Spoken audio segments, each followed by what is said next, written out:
Hello and welcome to my YouTube video. Today I am going to discuss the poem Amanda by Robin Klein. This is a poem prescribed for the students of class 10. In this video I will discuss about the part of the poem, the title of the poem, the main theme of the poem, and the difficult words used in the poem. So let's start our discussion with that part of the poem. The part of the poem is Robin Klein, who is an Australian author known for writing his books for children, and he has won many awards for his exquisite writings for children. As we look at the title of the poem is Amanda, named after the main character of the poem, Amanda, who is a teenage girl of 12 or 13.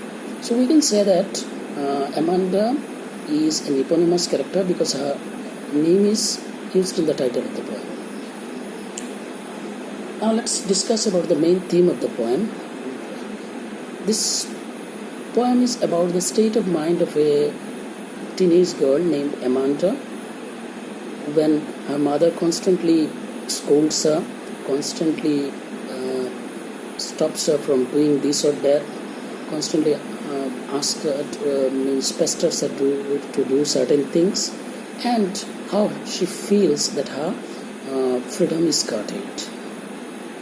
Before we start analyzing the point of the poem, we need to understand what is teenage, teenage period, and what are the main features of teenage period. Then we'll understand the theme of the poem in a better way. So teenage period teenage period is the period of human life. It starts at 12 or 13 and lasts up to 18 or 19. The teenage period is the most critical period in a human life because it shapes the future of a child.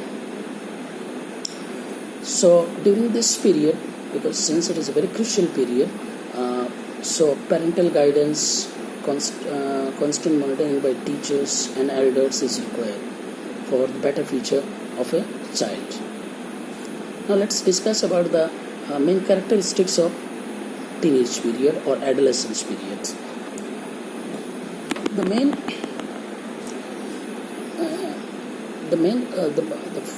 The first thing which we notice in a teenager is that a teenager is full of life, is very energetic, is very vivacious.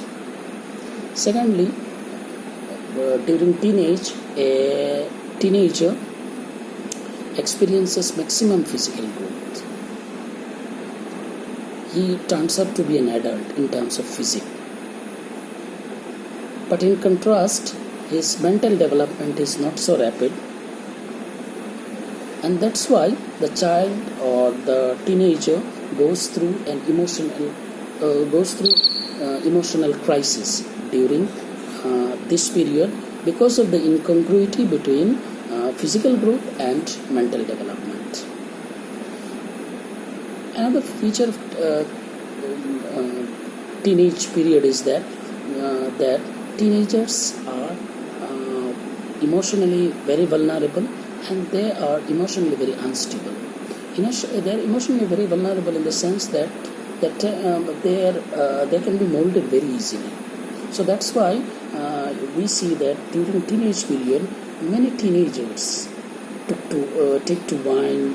They start taking cigarettes because of peer pressure and because of the environment which they get.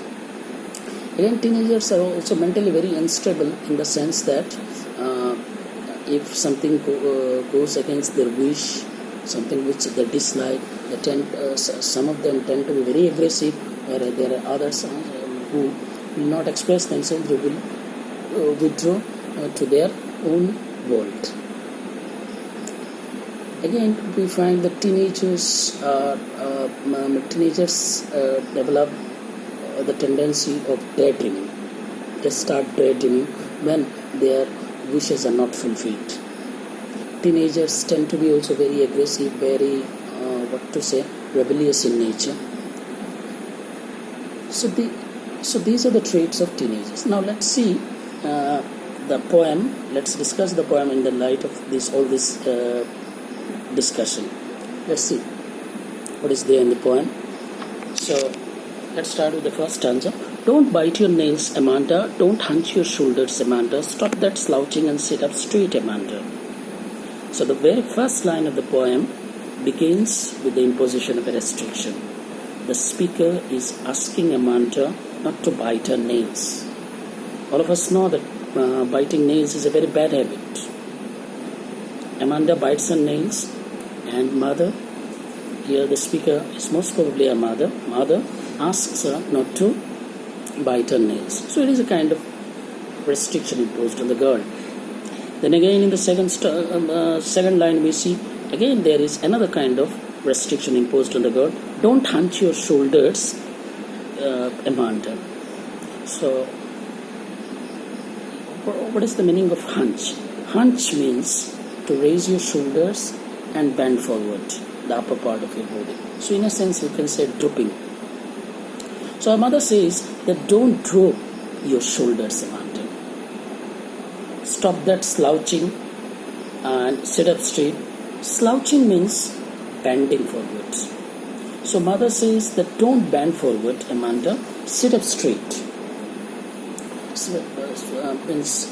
So mother says actually slouching is to sit, to stand, or to walk with your with the upper part of your body bent forward. That is bending forward. So mother says that don't bend forward, don't stoop, don't droop, sit up straight. So actually that hunching or slouching, these are bad postures. This may lead to various physical ailments, and that's why her mother asked her not to do all this. But we all know, since all of you are also teenagers, you know that if restrictions are imposed on you, you don't like that. So naturally, Amanda also must have not liked that. And how she reacts, let's see in the second stanza. There is a languid emerald sea where the sole inhabitant is me, a mermaid drifting blissfully. If we observe, we see that the second stanza is kept within parentheses or brackets. What does it indicate? It indicates that this poem, these lines don't occur in reality. They are the products of Amanda's imagination. Now, as her mother constantly imposes restrictions on her, constantly asks her not to do this or that, she feels irritated. And as I have said earlier, while discussing the tenets of teenage period, I said that at times certain teenagers, they withdraw themselves to their own world. Amanda also withdraws herself to an imaginary world. And what she imagines, let's see. There is a languid emerald sea. Languid means relaxed. And emerald means bright green in color. So she says that she imagines that there is a calm, quiet, green sea where the sole inhabitant is me. And in that sea, the only dweller, the only person to live is me, a mermaid. A mermaid is a mythical figure which is the upper body of a woman and the lower part or the lower body of a fish. You must have seen a mermaid in the movie Pirates of the Caribbean. Mermaids feature also there in that movie. So now she imagines herself as a mermaid, an imaginary creature. As a mermaid, what she would do, she would live in a calm, quiet, green sea where she would be the only inhabitant. And what she would do in that sea, she would drift, she would float, she would be carried along by the current of the water, and she would feel blissful. She would drift, she would float very blissfully, very happily. Why would she be very happy? The reason is that she would be the only inhabitant there. There won't be anyone to disturb her. There won't be anyone to nag her, not to remind her of her duties. So that's why she will feel completely free, and that's why she will feel blissful, happy. So we see Amanda's imagination. She goes to an imaginary world. Let's move to the third stanza. What do we see here? Did you finish your homework, Amanda? Did you tidy your room, Amanda? I thought I told you to clean your shoes, Amanda. Here we find Again, her mother, here her mother asks her, in the first line of the third stanza, her mother asks her, did you finish your homework, Amanda? Amanda, did you finish your homework? So from this line we can understand that Amanda is a school-going girl who is assigned with a homework. So she's assigned with the homework. Her mother inquires whether she has completed her homework or not. This happens with all of you also. Many of you also don't like to do your homework, don't enjoy doing your homework. So at times you have to be pestered or reminded by your parents. And on many occasions you don't like to be pestered by your parents. Did you tidy your room? And again, my mother says that, Amanda, whether you have cleaned your room, whether you have arranged your room properly. Actually, Amanda has not arranged her room. Her mother is giving her life lessons.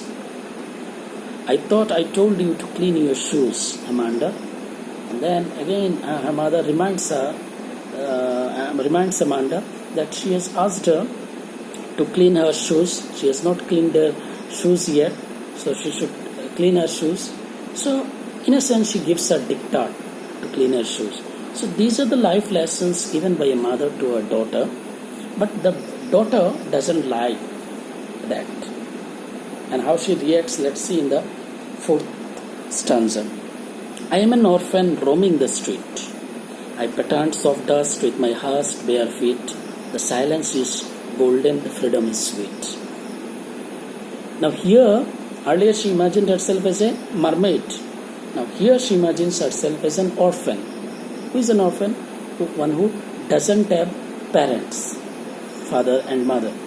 So Amanda imagines herself as one who doesn't have parents. Now she imagines herself as an orphan roaming the street.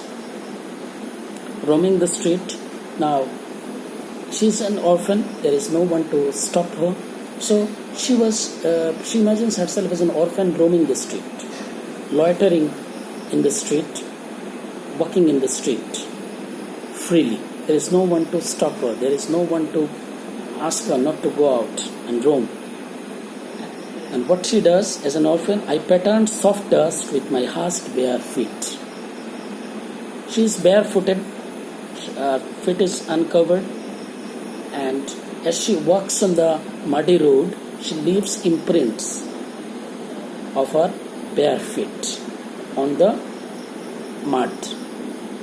So she imagines that she is an orphan who has no parents, so she is completely free.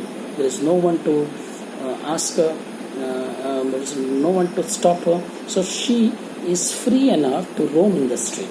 And as she roams in the street, walks in the street, she leaves imprints of her feet on the muddy road, dusty road. Now hushed means quiet, silent, and bare means uncovered. Now you see, the silence is golden, the freedom is sweet. And then she says that the silence is golden. Now there is no one to disturb her, there is no one to nag her, there is no one to dictate her. So there is silence. She is enjoying a silent life, and she enjoys that. She says that life, quite peaceful life, is very precious, golden, very precious. Freedom is sweet, and the freedom which she enjoys being an orphan is very sweet. So from this it's very sweet. She enjoys that one. So after reading this fourth stanza, we find that Amanda is so desperate. She's so irritated. She's so annoyed. She's so disturbed that she feels that had there been no parents, had she been an orphan, her life would have been better. She would have enjoyed her freedom. She would have lived her life in her own way, and there would not be anyone to disturb her. So that is her desperation is revealed here. Then we move to the fourth one. Don't eat that chocolate, Amanda. Remember your acne, Amanda. Will you please look at me when I am speaking to you, Amanda? Now again we come to the real world, and here we see, don't eat that chocolate, Amanda. Children are fond of sweets, especially chocolates. So Amanda is also seems to be very fond of sweets, and she was she's eating chocolates, but her mother asks her not to eat chocolates, remember your acne, reminding that you have problems related to pimples. Acne means pimples. She says that, Amanda, you have skin problems related to pimples. So if you take chocolates, your problems related to acne will aggravate, will worsen, and you'll have more trouble. So another restriction is imposed on her. She is asked not to consume her favorite thing, and that's why naturally she will be annoyed, irritated. Will you please look at me when I am speaking to you, Amanda? And mother says that, Amanda, when I am speaking to you, look at me. Don't sulk. Don't be moody. Don't be silent. And don't be absent-minded. Look at me. Now let's move to the fourth one. This is another imaginary world. She again withdraws herself into a make-believe imaginary world, make-believe world. And this is the world of Rapunzel. You see, I am Rapunzel, I have not a care, life in a tower is tranquil and rare, I will certainly never let down my bright hair.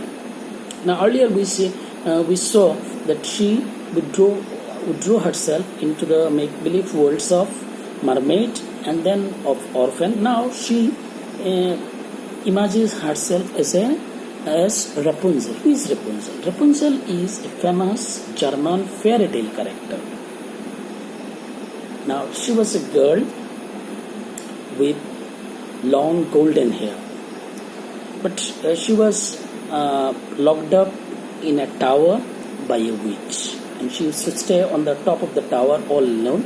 Whenever the witch went to meet her, Rapunzel would let her hair down, and the witch would climb her, catching her hair. This world of Rapunzel, this life of Rapunzel fascinates Amanda. She is very attracted towards that life. She feels that Rapunzel's life is blissful because she lives a very lonely life. There is no one to disturb her. So she wants to be like Rapunzel. She imagines herself as Rapunzel. I have not a care. As Rapunzel, she will not have any care because she will be on the top of the tower all alone. There will not be anyone. She will not have any problem. Life in a tower is tranquil and rare. Tranquil means calm, quiet, and rare, you understand.